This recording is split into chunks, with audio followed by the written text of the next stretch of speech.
Не секрет, что каждый второй человек сталкивался с болями в спине. Причин такого дискомфорта достаточно. От мышечного спазма или остеохондроза до онкологического процесса. А потому чрезвычайно важно быстро и точно поставить верный диагноз и приступить к лечению.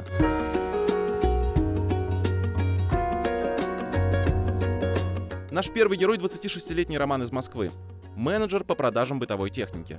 Он ежедневно ведет переговоры с потенциальными клиентами. Часто находится в разъездах. Роман не пьет, не курит, ведет активный образ жизни. 3 раза в неделю посещает тренажерный зал.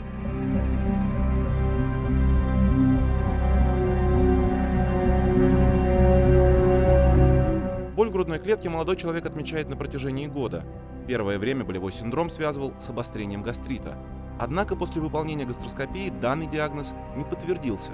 Доктор назначил ЭКГ, на которой также патологии выявлено не было. Боль продолжала беспокоить Романа, и он решил обратиться к специалисту узкого профиля, вертебрологу.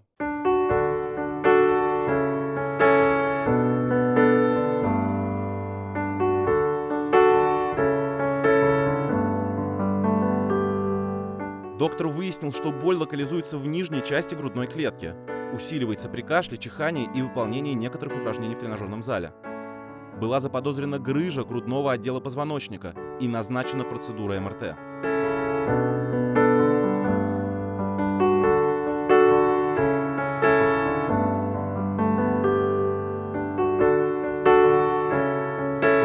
В результате был установлен диагноз – грыжа межпозвоночного диска грудного отдела позвоночника Т6, Т7. Она небольшая, около 4 мм.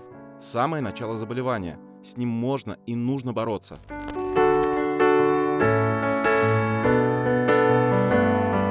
Наш второй герой – 53-летний Сергей из Санкт-Петербурга.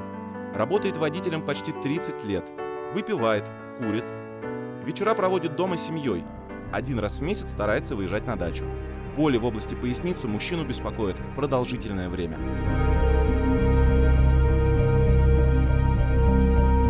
Недавно при попытке поднять тяжелую сумку Сергея как будто ударило током, после чего было сложно разогнуться.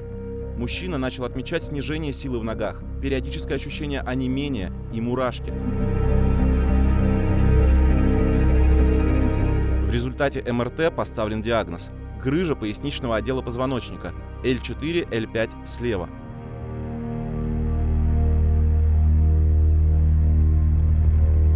Двух героев объединил один диагноз – грыжа межпозвоночного диска. Как ни странно, но факторами риска развития заболевания является как низкая физическая активность, так и чрезмерные нагрузки. Сегодня существуют эффективные профилактические и медицинские мероприятия, которые обеспечивают достижение стойкой ремиссии.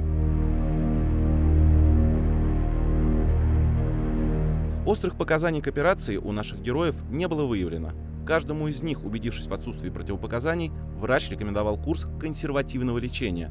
Был назначен электрофорез с ферментом папаин по методике профессора Владимира Найдена, основателя российской школы нейрореабилитации. Принцип действия папаин содержащих препаратов заключается в размягчении ткани, что делает ее более эластичной и прочной. Грыжевое выпячивание уменьшается, высвобождаются ущемленные нервы, боль в спине проходит.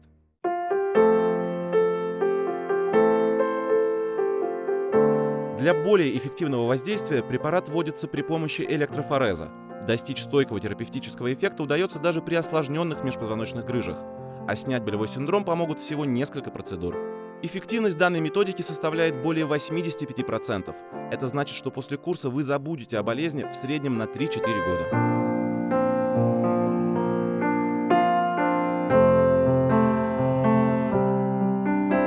Такой способ лечения применяется уже более 50 лет, не только в России, но и за рубежом.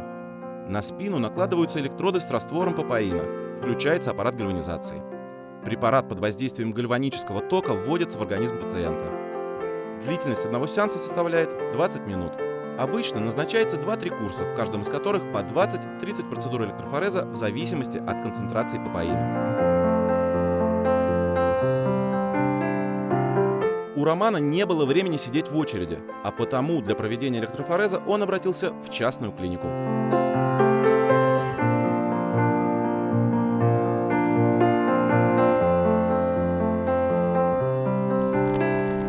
совету врача Сергей приобрел аппарат для проведения электрофореза на дому.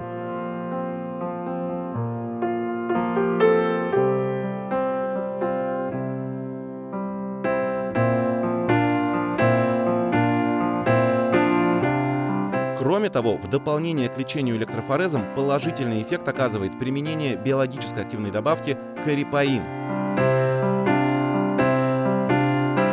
Натуральный комплекс помогает сохранить гибкость суставов и позвоночника, улучшает их подвижность и функциональное состояние, способствует регенерации хрящевой ткани, снижению воспаления и электролиза клеток, а также повышению эффективности основной терапии.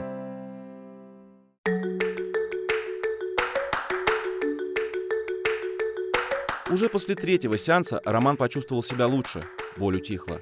Однако для исключения перегрузки грудного отдела позвоночника тренировки пришлось скорректировать.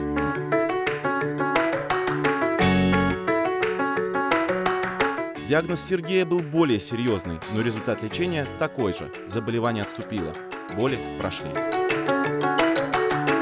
Несмотря на достигнутый успех, наш герой теперь старается беречь спину.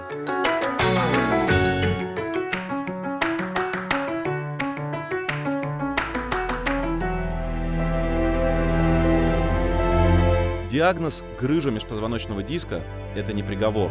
Необходимость в оперативном вмешательстве крайне редкая, а существующие консервативные методы оказывают положительный эффект.